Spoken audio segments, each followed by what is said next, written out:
औज़ुबिल्लाहिमिनश्शैतानिर्रजीम बिस्मिल्लाहिर्रहमानिर्रहीम। Dear student, आज की वीडियो है हमारी exact differential equation. Exact differential equation के साथ साथ हम ये बात भी डिस्कस करेंगे कि हमारे पास अगर किसी भी किस्म की डिफरेंशियल इक्वेशन हो तो हम उसको कैसे हैंडल करें। और आज जो है ना यहाँ पर जो फैक्टर है आपके पास है एग्जैक्ट डिफरेंशियल इक्वेशन का, जिसको हम कम्प्लीटली उसको एक्सप्लेन करेंगे। याद रखें स्टूडेंट, ये वीडियो जो है मैं थोड़ी बाकी वीडियो से डिफरेंट बना रहा हूँ। इससे पहले तमाम जो टॉपिक हैं पीछे हम कवर कर चुके हैं। डिफरेंट मैं इसलिए बना रहा हूँ क्योंकि इस वीडियो के अंदर मैं कुछ ट्रिक्स भी बात करूँगा, इस वीडियो के अंदर मैं तमाम कॉन्सेप्ट की बात भी करूँगा, और मैं इसमें टाइम केयर नहीं करूँगा कि कितने टाइम की ये बनी है।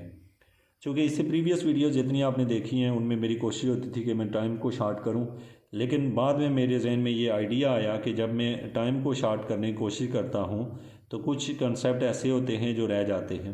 तो स्टूडेंट, ये वीडियो मैं इस पॉइंट ऑफ व्यू से भी बना रहा हूं कि अगर कल मुझे किसी बच्चे को ये कहना पड़ता है कि बेटा फ़लाँ वाली मेरी वीडियो देखाओ, तो अगर उसको उसमें से कोई एक कंसेप्ट समझ ना आया हो तो फिर वीडियो बनाने का कोई फ़ायदा नहीं है। दूसरे नंबर पे ये जो वीडियो है ये 4K वीडियो है, और ये फ़र्स्ट टाइम मैं 4K वीडियो पे आया हूँ, ताकि आज से 10 साल बाद भी अगर आप इसको वॉच करें तो आपको ये अच्छा रिज़ल्ट दिखाई दे।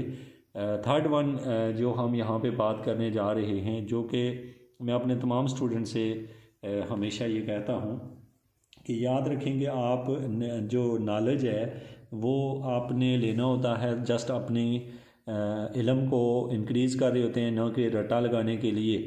और जो एक वीडियो हम देखते हैं, हम लाइफ टाइम बार बार एक टीचर को सर्च करते हैं, फिर दूसरे को, फिर तीसरे को, तो इस तरह जब सर्चिंग करते रहते हैं तो देन फिर हम उसमें कामयाब भी नहीं होते। तो कामयाब इसलिए नहीं होते क्योंकि उसमें हमारा पर्पज़ असल में ये होता है कि हम चीज़ों को बस याद करके मेमोराइज़ करके पेपर देने की कोशिश करते हैं। उससे ये होता है कि काम फैलता रहता है, हम कोई चीज़ लर्न नहीं कर पाते। तो आप लोगों के लिए, जो लोग ये मेरी वीडियो देख रहे हैं, आप लोगों को मैं ये बता दूं, मेरी वीडियो जो है वो लेंथ में ज़्यादा मिले भी आपको, तो जो वीडियो जितनी लेंथ में ज़्यादा है उसमें मैं वो तमाम फेस उसके डिस्कस करता हूँ जिन फेस की बुनियाद के ऊपर आप अपनी स्किल को डेवलप कर सकते हो। तो व्यूअर्स, मैं शुरू करने से पहले आपको ये बता दूँ कि आप लोगों को वीडियो को लाइक कर लें, सब्सक्राइब कर लें चैनल को अगर आपने अभी तक सब्सक्राइब नहीं किया। और सबसे पहला जो हमारा यहाँ पे टास्क है वो ये है कि हम यहाँ से स्टार्ट लेने लगे हैं कि वैसे ही हमें कोई डिफरेंशियल इक्वेशन दी हुई हो तो हम क्या सोच रहे होते हैं, हमारी थिंकिंग क्या होती है, हमारी सोच जो होती है। टीचर का जो सबसे बुनियादी काम होता है वो यही होता है कि स्टूडेंट क्या सोच रहा है। अब अगर पॉजिटिव सोच रहे हैं, मतलब एंगल हमारे दुरुस्त हों, तो हम किसी भी चीज़ को पिकअप कर सकते हैं। तो सबसे पहली बात है कि हम ये देखना चाहते हैं कि ये जो एग्जैक्ट डिफरेंशियल इक्वेशन होती है, क्या ये एक ही तरीका है सवालों को हल करने का, या नंबर ऑफ़ वेज़ हैं। अब स्टूडेंट याद रखें कि डिफरेंशियल इक्वेशन का अगर सवाल आपको कहीं नज़र आता है, कोई भी सवाल है और वो फर्स्ट आर्डर का है, फर्स्ट आर्डर डिफरेंशियल इक्वेशन है, तो वो आपको दो तरीक़ों से लिखा हुआ नज़र आएगा। नंबर एक, या तो वो ऐसे लिखा होगा जैसे dy/dx plus 2xy equal to some number कर लें x। तो ये जो सवाल मैंने लिखा है ये फर्स्ट आर्डर इसलिए है कि इसमें फर्स्ट डेरिवेटिव है। अगर ये इस शक्ल में ना लिखा हो तो वो इस शक्ल में हो सकता है जैसे dy plus 2xy dx equal to, यहाँ पे भी साथ में आ जाएगा x dx। ये मैंने dx से सारे को मल्टीप्लाई किया तो ओवरऑल ये ऐसे भी आपको दिखाई देगा, प्लस 2xy, ये टर्म यहाँ से भी इधर आएगी, और ये इक्वल टू 0। तो अब आप किसी भी बुक की आथर की बुक फॉलो कर रहे हैं तो डिफरेंशियल इक्वेशन का सवाल या तो आपको इस शक्ल में नज़र आएगा या इस शक्ल में नज़र आएगा। इन दोनों केस के अंदर आपको पता है कि चूँकि फ़र्स्ट आर्डर डेरिवेटिव इन्वॉल्व है, यानी फ़र्स्ट आर्डर में इनके पहले एक डेरिवेटिव इन्वॉल्व है, तो इसलिए हमें पता चल जाता है कि ये फर्स्ट आर्डर डिफरेंशियल इक्वेशन है। अब मैंने स्टूडेंट, जैसे आपको प्रीवियस लेक्चर में हम एक तरतीब के साथ चल रहे हैं, हाँ, आपको ये पता होना चाहिए कि आज के इस लेक्चर में आप सीखेंगे एग्जैक्ट डिफरेंशियल इक्वेशन, जिसमें से हम ये भी असल जो चीज़ होती है वो ये देखने की होती है कि आप लोग जब आप सपोज आप कॉलेज जा रहे हो, आप कॉलेज गए हो, आप वहाँ सुबह उठे हो या दिन को गए हो, जिस भी टाइम गए हो, एकेडमी में जा रहे हो ट्यूशन पढ़ने के लिए, वहाँ पे आप पहुँच गए। तो जब आप ट्यूशन भी पढ़ लिया, एकेडमी भी चले गए, कोई चीज़ समझ भी ना आई, तो अगर हम घर बैठ के एक ही यूट्यूब चैनल से हमने एक ऐसी वीडियो देख ली जिससे हमने सारे कॉन्सेप्ट समझ आ गए, और अगर हमारे कोर्स आउटलाइन के अंदर हैं ही 20 टॉपिक, तो उन 20 टॉपिक की हम एक एक वीडियो अगर देख लें तो उसके बाद हमें क्या ज़रूरत है कि हम लाइफ टाइम जो है उस चीज़ को ज़ाया भी करें। और दूसरे नंबर पे लोग क्या करते हैं, जैसे एक डिफरेंशियल इक्वेशन का है, उसमें 2-4 सवाल रट्टा लगा लिया और बस उसके बाद ये है कि वो मतलब फिर क्या करते हैं, उनको समझ कोई नहीं आती, कभी इधर जंप कभी उधर जंप, तो उनकी कोई तरतीब नहीं होती। तो आपका यहाँ पे जो पॉइंट ऑफ व्यू है वो ये है कि हमने exact differential equation as well as इससे आगे वाले जो लेक्चर हैं और जो प्रीवियस लेक्चर हैं उनके अंदर किसी भी किस्म का कोई कॉन्सेप्ट हो तो हम उसको ना छोड़ें। हमें ऑब्जेक्टिव आ जाता है, हमसे कोई MCQs में सवाल पूछेगा, इंटरव्यू की तैयारी में पूछेगा, हमें किसी भी किस्म का एग्ज़ाम हो, हम उसको एज आ प्रोफेशनल उसको हम सॉल्व कर सकें। तो स्टूडेंट याद रखें कि आप प्रोफेशनल तब लगते हैं कि सवाल किसी भी शक्ल में हो, आप पहचान लें कि ये एग्जैक्ट है। ये अगर एग्जैक्ट नहीं है तो और कौन सा तरीका है हमारे पास सवालों को देखने का, वो तमाम चीज़ें आपको पता हों। तो मैं वो तो भी पॉइंट आपको पहले बता देता हूँ ताकि एग्जैक्ट को आप हर तरीके से समझ लें और किसी भी सवाल को एग्जैक्ट को आप सेकेंड्स के अंदर सॉल्व कर सकें। अब स्टूडेंट आपका ये होता है कि मैं आपको ये बता चुका हूँ कि जब सवाल कोई भी नज़र आए तो हम सबसे पहले सोचते हैं क्या वो सेपरेबल डिफरेंशियल इक्वेशन है कि नहीं। अब अगर वो सेपरेबल है तो हम डायरेक्ट उसको सॉल्व कर देते हैं, और इनका सोल्यूशन मैं पीछे डिस्कस किया हुआ है, और यहाँ पे मैं जो आगे जा रहा हूँ मैं पिछली चीज़ों को आपको बताता जा रहा हूँ। आपको सेपरेबल का पहले पता हो अगर, तो फिर होमोजीनियस, फिर रिड्यूसेबल टू होमोजीनियस, और फिर एग्जैक्ट जिस स्टेप पे हम हैं आज वहाँ, ये तीनों मैं पहले वीडियोस बना चुका हूँ, आप यहाँ प्ले लिस्ट में जाके देख सकते हैं। लेकिन यहाँ पर मैं आपको ये भी बता देता हूँ कि साथ साथ आप कैसे डिफ्रेंशिएट करते हैं कि ये जो सेपरेबल डिफरेंशियल इक्वेशन है एग्जैक्ट तक हम पहचान के कैसे आते हैं, कि हम पीछे रुक जाएं हम आगे जाएं, ये हमारे कुछ क्वेश्चन होते हैं। याद रखें स्टूडेंट के अगर सवाल में यहाँ मैं 3-4 सवाल लिखता हूँ, आपको बताता हूँ कि कैसे आप पहचान लोगे कि सवाल जो है वो होमोजीनियस है, सेपरेबल है, कुछ भी है। लेट सपोज आप ये जो सवाल मैंने स्टूडेंट लिखा हुआ है, इस सवाल को अगर आप गौर से देखें तो ये जो dy है प्लस यहाँ से अगर मैं x कॉमन ले लूँ तो ब्रैकेट के अंदर 2y माइनस 1 बचेगा, और इसके साथ है dx इक्वल टू 0। याद रखें स्टूडेंट कि अगर आपके सवाल की ये शक्ल बन जाए, यानी उसमें से कुछ कॉमन लेने के बाद जो चीज़ भी वहाँ साथ में मौजूद हो dx या dy के साथ, वो ब्रैकेटों में इस तरह अलग से हो कि x वाली कीमतें अलग हों और y वाली अलग हों। मैं इसको मज़ीद आपको अच्छे से ये बता दूँ, इसको आपने अंडरस्टैंड लाजमी करना है इस पॉइंट को, ताकि आप देख के बता सकें कि ये सेपरेबल है कि नहीं। आपको थोड़ी सी और ज़्यादा इसमें एक्सरसाइज आनी चाहिए कि सेपरेबिलिटी के बारे में, कि जैसे देखें यहाँ पर लिखा हुआ है 2x plus 3y into D Y plus यहाँ पर लिखा हुआ है x plus Y into D X equal to 0। मुझे ये तो पता है कि ये फर्स्ट आर्डर डिफरेंशियल इक्वेशन है, बट मुझे इस बात का इल्म नहीं है कि क्या ये सेपरेबल है कि नहीं।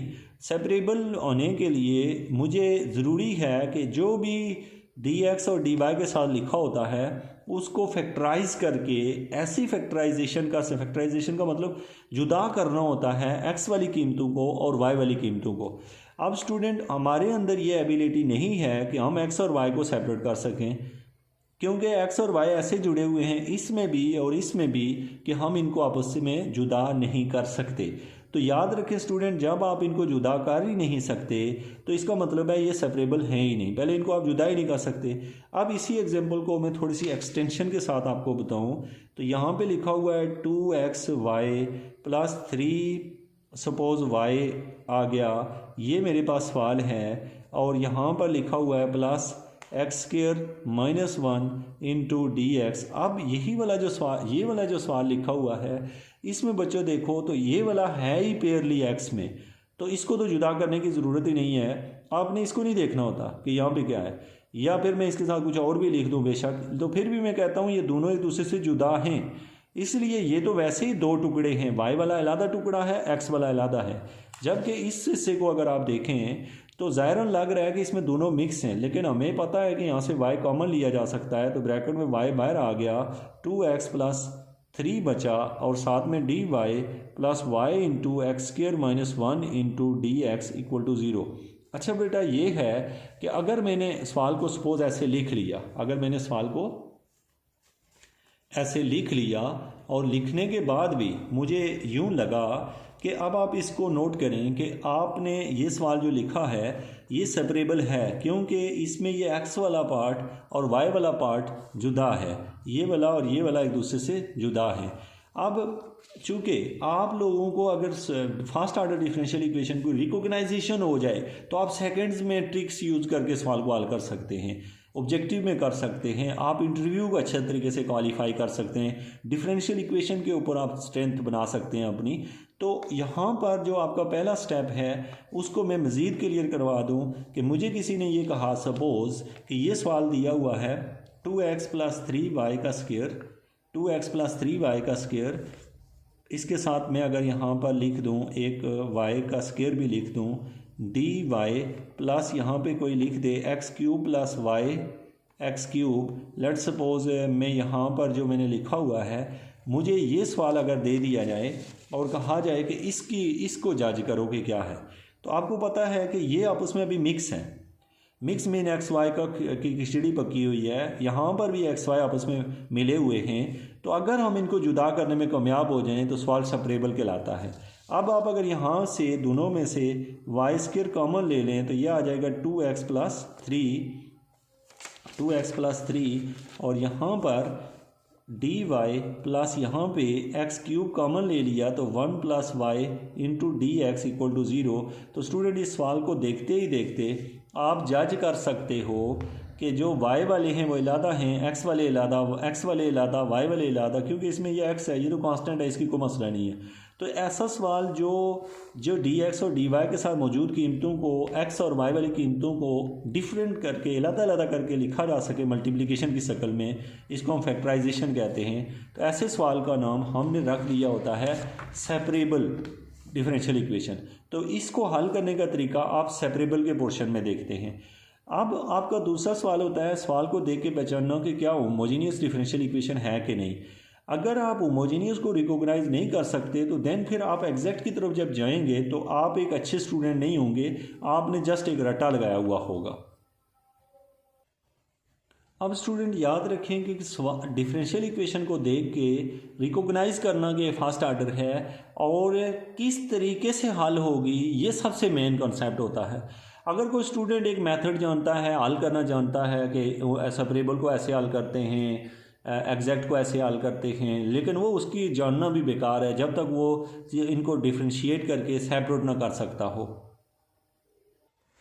तो स्टूडेंट हमारे पास अभी क्वेश्चन ये है कि हम नेक्स्ट स्टेप जो होता है हमारे पास सेपरेबल को अगर रिकॉग्नाइज कर लेते हैं तो होमोजीनियस को हम कैसे रिकॉग्नाइज करें, होमोजीनियस डिफरेंशियल इक्वेशन को। तो वो ये होता है स्टूडेंट कि आपके पास है जैसे यहाँ एक सवाल दिया हुआ है X square plus X Y into, इसके साथ आपको दिया हुआ है डी, इसके साथ है आपको दिया हुआ कुछ भी है डी एक्स है, प्लस यहाँ पर एक्स वाई है और यहाँ पर एक्स स्क्वायर है, तो डी वाई है और इक्वल टू 0।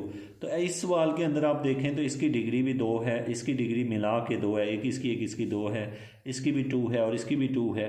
तो इसलिए ऐसे सवाल को हम लोग होमोजीनियस कहते हैं, उसको भी हल करने का पैटर्न आपको वहाँ पे सिखाया हुआ है।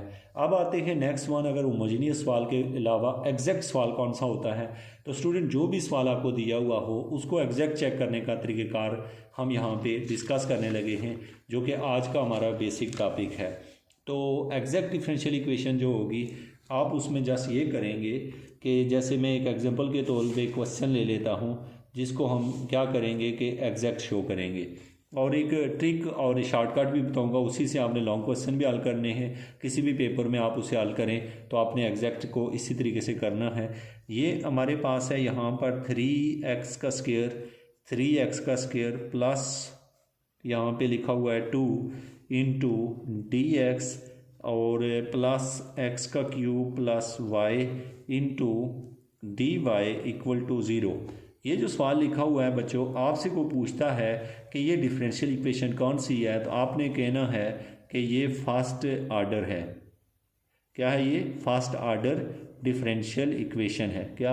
फर्स्ट आर्डर डिफरेंशियल इक्वेशन है। अब अगला सवाल आपसे कोई पूछेगा, चलो तुम्हें पता है फर्स्ट आर्डर है, तो बताओ कि ये क्या ये सेपरेबल है? तो आप जवाब देंगे कि चूंकि इसमें से कोई एक्स वाई को जुदा नहीं कर सकते, क्योंकि यहाँ से कोई चीज़ कॉमन ही नहीं आ रही, ना इसको जुदा कर सकते हैं, तो इन दोनों को अगर जुदा कर सकते तो सेपरेबल होता। तो आपका जवाब है कि सेपरेबल नहीं है। अब वो आपसे पूछेगा अगर सेपरेबल नहीं है तो क्या ये सवाल होमोजीनियस है? तो आप कहेंगे कि जी होमोजीनियस जो है ये सवाल नहीं है, क्योंकि इसकी डिग्री टोटल 3 बन रही है, इसके साथ कोई है ही नहीं, इसकी डिग्री 0 है, इसकी 3 है, इसकी 1 है, सबकी डिग्री डिफरेंट है, इसलिए ये होमोजीनियस नहीं है। तो वो कहेगा यार तुम्हें अगर होमोजीनियस भी नहीं पता है ये एग्जैक्ट भी नहीं है तो हल कैसे, होमोजीनियस भी नहीं है, सेपरेबल भी नहीं है, तो हल कैसे करोगे? तो आप कहोगे कि अब मैं चेक करूंगा क्या ये एग्जैक्ट है कि नहीं। तो कुछ स्टूडेंट होते हैं जो एकेडमी वगैरह या कहीं नहीं जाते हैं और घर बैठ के पढ़ते हैं, तो उनको पेपर में लिखने के लिए याद रखें, पहले आप सोल्यूशन को दोबारा लिखें, उसी सवाल को देख के इसी तरह दोबारा लिखें। अगले स्टेप में आपने लिखना है एम जो है, एम वो टर्म होती है जो डी एक्स के साथ हो। अगर आपका डी एक्स उस साइड पे हो और डी वाई इधर हो तो फिर भी एम वही लेना है जो डी एक्स के साथ हो। तो आपने पहले स्टेप में कर लिया 3x² y + 2, और दूसरे हिस्से में ये उनको सामने ही लिखा करें। ये एक बहुत अच्छी बात है कि आप m को भी इधर लिखें, n को भी वहाँ सामने लिखें। n = x³ + y, ऐसे आपने m और n लिख लेने हैं। अब जब m और n आप लिख लोगे तो आपने पहले ये पहचानना ज़रूरी है कि m जो dx के साथ हो उसको कहते हैं और dy के साथ n होता है। अगर ये इधर उधर लिखे हुए होते तो फिर भी m हमेशा dx के साथ ही लिया जाता है। अब स्टूडेंट आपका अगला सवाल ये है कि हमें ये तो पता है कि ये m है और ये n है। अब हम अगर m और n को क्या करें तो पता चल जाएगा ये एग्जैक्ट है। आपने बच्चों ये जो m लिखा हुआ है इसका पार्शियल डेरिवेटिव लेना है विद रिस्पेक्ट टू y, और ये काम हमेशा करना है। याद रखें ये जो पार्शियल डेरिवेटिव होता है पार्शियल m और पार्शियल y, इसको शॉर्टकट में यूँ लिखा करते हैं ऐसे। तो इसका मतलब वही है कि ये पार्शियल डेरिवेटिव, इसको माई नहीं लिखा हुआ, ये जस्ट लिखा है कि m का पार्शियल डेरिवेटिव है y के रिस्पेक्ट से। तो ये स्टेटमेंट लिखने की बजाय आप ये भी लिख सकते हैं, यानी एक ही बात लिखी है, इक्वल टू इधर क्या आ जाएगा बच्चों, इसका आपने पार्शियल डेरिवेटिव लेना है with respect to y mean के यहाँ पे 3x² कांस्टेंट है, तो 3x² को एज इट इज लिख लिया क्योंकि ये पार्शियल डेरिवेटिव है। पार्शियल डेरिवेटिव में उस टर्म के अलावा जिसके रिस्पेक्ट से डेरिवेटिव लेते हैं बाकियों को कांस्टेंट कंसीडर किया जाता है। तो यह आ गया 3x², तो कांस्टेंट आप y का डेरिवेटिव निकलेगा 1, तो इसलिए यहाँ पे आ जाएगा 1, और +2 का डेरिवेटिव जो है ना वो 0 आ जाएगा, क्योंकि कांस्टेंट अकेला मिल जाएगा डेरिवेटिव को तो वो 0 हो जाता है। या ये वाला 0 इसलिए नहीं हुआ 3x² क्योंकि इसके साथ y भी था, अगर कांस्टेंट किसी वेरिएबल के साथ जुड़ा हुआ हो तो फिर वो 0 नहीं होता। तो इससे ओवरऑल जो आपका आंसर निकला वो निकला है 3x²। तो आपसे किसी ने पूछा कि my का आंसर क्या आया, तो 3x²। यही काम आप इस साइड पे करेंगे और यहाँ पर बीच में बेशक आप एक लाइन लगा दें, इधर इसका डेरिवेटिव लेंगे विद रिस्पेक्ट टू x। आपको पता होगा इसको दूसरे अल्फाज में पार्शियल n और पार्शियल x लिख सकते हैं। इसका मतलब है कि आप इसको x के रिस्पेक्ट से डिफरेंशिएट करें तो इसका डेरिवेटिव आएगा 3x⁻², और ये जो कांस्टेंट मिला है हमें अकेला, ये 0 हो जाएगा। तो स्टूडेंट आपके पास ये प्रूव हो गया कि my और mnx दोनों के आंसर सेम आए हैं। अगर बच्चों आपने ये दरमियान वाली लाइन उतनी ही लगानी है जहाँ तक आपने जाना है, आप अगर स्मार्ट स्टूडेंट हैं यहाँ तक ही लीजिएगा क्योंकि यहाँ तक सवाल ख़त्म हो गया। तो यहाँ पर बच्चों आपने लिख देना है कि विच इज़ एग्जैक्ट। क्यों एग्जैक्ट है? क्योंकि इन दोनों के जवाब इक्वल आए। विच इज़ एग्जैक्ट, ये हो गया आपका एक हिस्सा। पेपर में आपसे पूछे कि चेक करो कि ये एग्जैक्ट है तो यहाँ पर करके ख़त्म कर दो। लेकिन अगर वो आपसे पूछता है कि चलो ठीक है जी एग्जैक्ट है, अब पता चल गया एग्जैक्ट है तो इसको हल कैसे करें, ये इसकी ट्रिक होती है। आप ने क्या करना है, अच्छा ये इतना शॉर्ट होता है, आप 2-3 सवाल करोगे उसके बाद तो देखते ही पता चल जाता है एग्जैक्ट है कि नहीं। अब स्टूडेंट हमने क्या करना होता है, जो भी सवाल एग्जैक्ट हो उसके ऊपर ये फार्मूला लगा दिया करें डायरेक्ट। फार्मूला क्या होता है कि जो भी m दिया हुआ हो उसका इंटीग्रेशन कर देते हैं विद रिस्पेक्ट टू x, और वो जो n दिया होता है उसको यहाँ पे हमने लिखना होता है फ्री फ्रॉम x। यानी मैं समझाता हूँ इसका क्या मतलब है, और इक्वल टू c। बस ये फार्मूला याद कर लो, एक लाइन में एग्जैक्ट वाला हर सवाल हल कर लोगे। कैसे? देखो m मीन के m का मतलब है जो m ऊपर दिया हुआ है उस m को यहाँ पे रख देना इंटीग्रेशन में और dx के रिस्पेक्ट से इंटीग्रेट करना, और n को फ्री फ्रॉम x लेना है। मतलब ये कि n के अंदर जो x वाली टर्में होंगी उनको छोड़ देना है, जो कांस्टेंट टर्म होगी, जो y वाली अकेली टर्म मिलेगी उसको लेना है। मतलब ये कि मैं यहाँ लेके दिखाता हूँ आपको कि अब हमने इंटीग्रेशन का सिंबल डाल लिया, m की जगह m की कीमत रख दी जो कि आ जाएगी 3x² y+2, ये है आपके m की कीमत, और इसके साथ आ जाएगा dx, ये कीमत पुट की है, plus integration n free from x चाहिए तो n तो ये था, n ये लिखा हुआ है, तो ये जो x³ है ये तो x से फ्री नहीं है, तो y जो है वो फ्री है, तो खाली y को लिखेंगे यहाँ पे dy, और दूसरी साइड पे 0 नहीं लिखना है, यहाँ के एक कांस्टेंट c लिख देना है। तो ये जो है ये फार्मूला हमने यूज़ किया। अच्छा, मैं यहाँ पे एक चीज़ और क्लियर करवा दूँ, बच्चे जिसमें मिस्टेक करते हैं, अगर इस y के साथ भी x लिखा होता तो फिर फ्री फ्रॉम x हमें कोई टर्म मिलती ही ना, क्योंकि y के साथ भी x आ जाता तो फिर इन दैट केस आप यहाँ पे 0 लिखते थे, 0 dy। वजह ये यहाँ पे 0 dy लिखते, अगर आपको कोई भी y अकेला ना मिलता उसके अंदर y वाली टर्म तो ऐसे ही लिखते, अगर यहाँ पे अकेला y² मिलता फिर भी y² लिखते, यानी y वाली टर्म अगर अकेली मिल जाए तो लिखते हैं, ना मिले तो 0 लिखते हैं। अब देखें स्टूडेंट, जस्ट इसको इंटीग्रेट करना है। इंटीग्रेशन भी पार्शियल, ये असल में पार्शियल इंटीग्रल है। इसका मतलब ये है कि यहाँ पर आप क्या करेंगे कि आप जब इंटीग्रेट करेंगे सवाल को तो उस वक़्त इस बात का ख्याल रखेंगे कि आपने with respect to x integrate करना है, बाकी कांस्टेंट कंसीडर होगा। तो x के रिस्पेक्ट से ये 3y तो कांस्टेंट था, ये वैसे ही बाहर चला जाएगा, और x² की इंटीग्रेशन x³ 3/3 आ गई, प्लस आगे 2 की इंटीग्रेशन x के रिस्पेक्ट से 2 और एक 2x आ जाएगी। ये वाला पार्ट हमने हल कर लिया, उस वाले को हल करते हैं। ये integration with respect to y है तो ये आ जाएगा y²/2 और दूसरी साइड पे आ जाएगा c। अब देखें स्टूडेंट, इसे बस ऐसे करके लिख दें तो ये बन गया yx³ plus 2x plus y²/2 equal to c। अगर आपको ये 2 बुरा लग रहा है तो बेशक सबको 2 से मल्टीप्लाई करके नीचे से इसे ख़त्म कर दें, तो 2yx³ plus 4x plus y² equal to 2c आ जाएगा। इस नए 2c को नया नाम आप दे सकते हैं। अगर मैं ऊपर से इसे c' डाल दूँ, ये क्यों डालते थे बच्चों? बस अपने उसके लिए, वरना ये भी तो एक कांस्टेंट ही है, ये c' था तो ये दोनों मिलके एक नया c बन गए। ठीक है, ये दोनों मिलके नया c बन गए। तो ये इतना आसान होता है एग्जैक्ट का कोई भी सवाल हल करना। हम नेक्स्ट जो क्लास होगी उसमें फिर एग्जैक्ट के 2-3 एग्जांपल्स के सवाल लेंगे, फिर हम पूरी एक्सरसाइज एक नज़र देखेंगे। तो ये हमारा टास्क होगा। आप लोगों ने जो है इसमें वीडियो को लाइक ज़रूर करें, नीचे कमेंट ज़रूर करें और चीज़ों को समझ के आगे चलें। Thank you so much.